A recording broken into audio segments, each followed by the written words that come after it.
তো hello guys, welcome to tech Bangla আরেকটি নতুন ভিডিওতে। আশা করি সবাই ভালো রয়েছে। আর আজকে আমরা আলোচনা করব ভারতীয় স্পেস সংস্থা ইসরো দ্বারা পাঠানো চন্দ্রযান-4 এর উপর। 2023 সালের 23শে আগস্ট সন্ধ্যা 6টা বেজে ঠিক 3 মিনিটে ভারত দ্বারা পাঠানো চন্দ্রযান-3 সর্বপ্রথম চাঁদের ভূমি স্পর্শ করে। আর ঠিক সেই সময় ভারতের প্রায় 133 কোটি জনতার বুক গর্বে ফুলে ওঠে।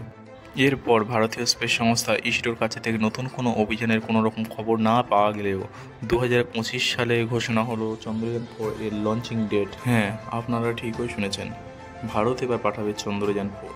ইসরোর চেয়ারম্যান বলেছেন, চন্দ্রযান-3 এর সফল ল্যান্ডিংয়ের পর আমরা সেখান থেকে চাঁদের তাপমাত্রা, ভূমিকম্প এবং মাটির প্রকৃতি সম্বন্ধে অনেক তথ্য পেয়েছি।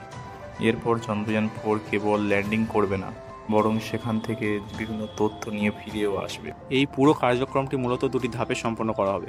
প্রথম ধাপে ল্যান্ডার, রোডার এবং প্রপালশন মডিউল সহ চন্দ্রযান-4 এর মূল অংশটি চাঁদে অবতরণ করবে এবং দ্বিতীয় ধাপে মহাকাশচারী ল্যান্ডার ও রোডার ব্যবহার করে চাঁদের মাটি ও পাথর সংগ্রহ করবে এবং তা পুনরায় পৃথিবীতে ফিরিয়ে আনবেন। এটিতে মূলত দুটি LMV-3 এর রকেট এবং মোট 5টি মডিউল ব্যবহার করা হবে। মিশনটির জন্য ভারত সরকার মোট 2140 কোটি টাকা ধার্য করেছে এবং সম্ভবত সতীশ ধাওয়ান স্পেস স্টেশন থেকে 2027 সালে চন্দ্রযান-4টিকে লঞ্চ করা হবে। তো আজকে আমার কাছে এই পর্যন্ত আপডেট ছিল, এবং পরবর্তীকালে স্পেস এবং টেকনোলজি রিলেটেড ভিডিও দেখার জন্য চ্যানেলটিকে সাবস্ক্রাইব করে আমাদের পাশে থাকুন।